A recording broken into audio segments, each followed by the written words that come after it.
We set our scene at twilight on a westbound train. From the window, the faint outline of a round tower can be seen as the train approaches its final destination, a remote island. A passenger who has been lost in reverie for much of the journey tries to strike up a discussion with the person sitting opposite him. This is the true story of their conversation. Let not the eye of a red-haired woman rest upon you. Excuse me? I'm sorry, I couldn't resist. You must hear that all the time. It's just so striking. Your hair, I mean. Is it real? In fact, would you mind if I took your picture? I'm an artist, so don't worry, it's not creepy. You're probably wondering what I'm doing all the way out here, aside from meeting lovely lassies on the train. I've come such a long way, but I just have to get to it. The island, I mean. My grandmother talked about it constantly when I was little. The bog, the field, and the stones. Oh, the stones. Not to mention the utterly charming people, of course. Would you tilt your chin toward the light for me? It all really resonates with my work right now. I feel like I've reached this point in my practice where I just need to let the spirit of the place take complete possession of me and I of it. Does that make sense? I adore this island. Ah, so this is not your first visitation. Don't you mean visit? No, it is my first time. But anyway, I know that I know the island already, you know?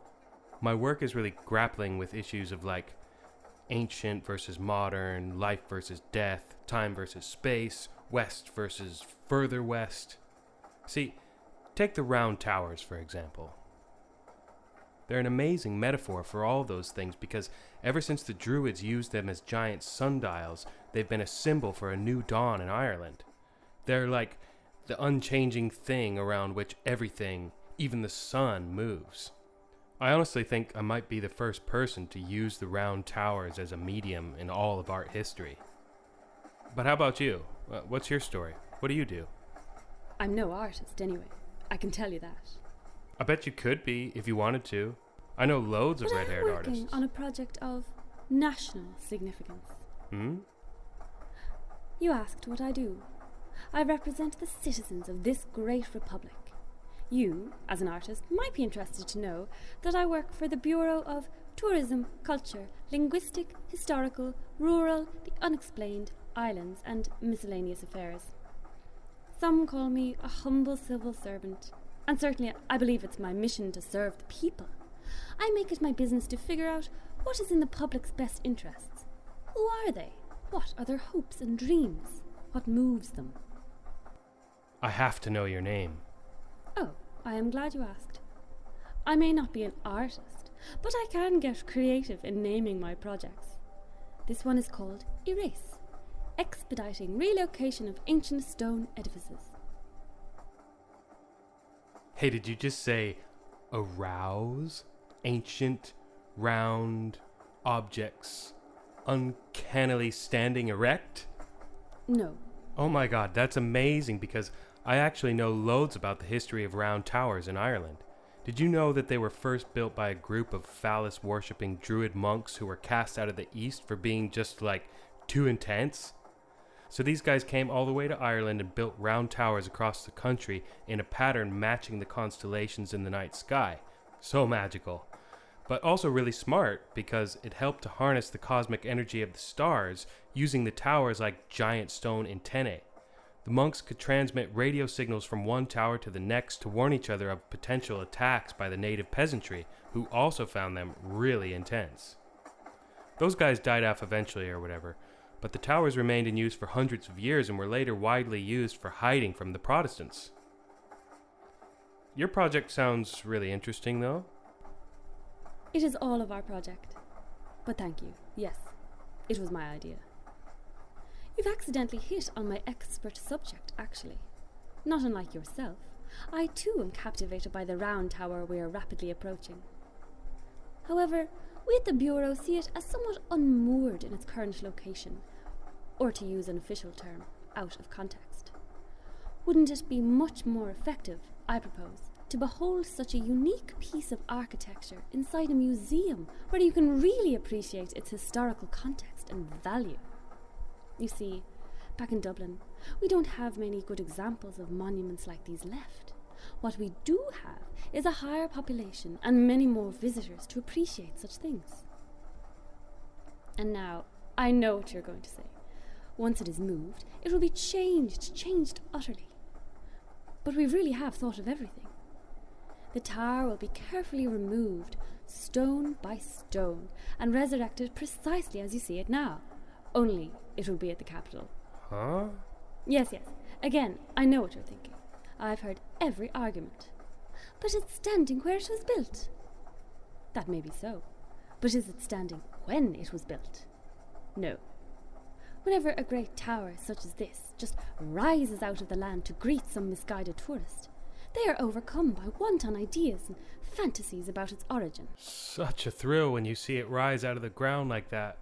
Delusions of druids and magicians building these towers are at best nonsensical whimsy, and at their worst, dangerous and embarrassing. You mentioned a few such notions in your speech there a minute ago. Let me be clear.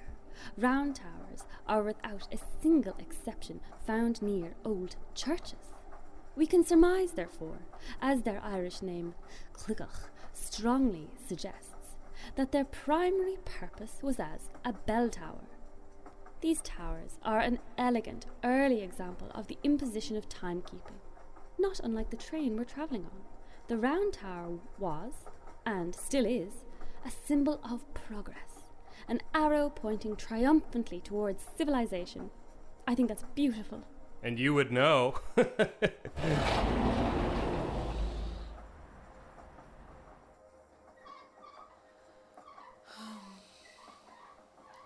Does anyone in here want any tea, coffee, or refreshments?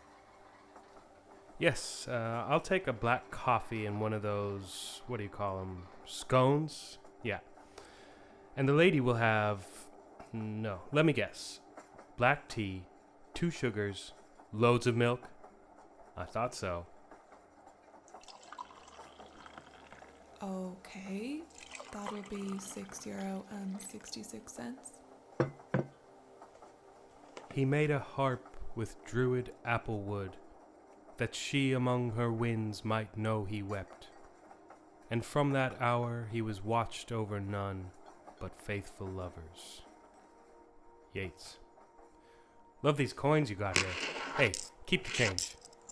Thanks. Bye.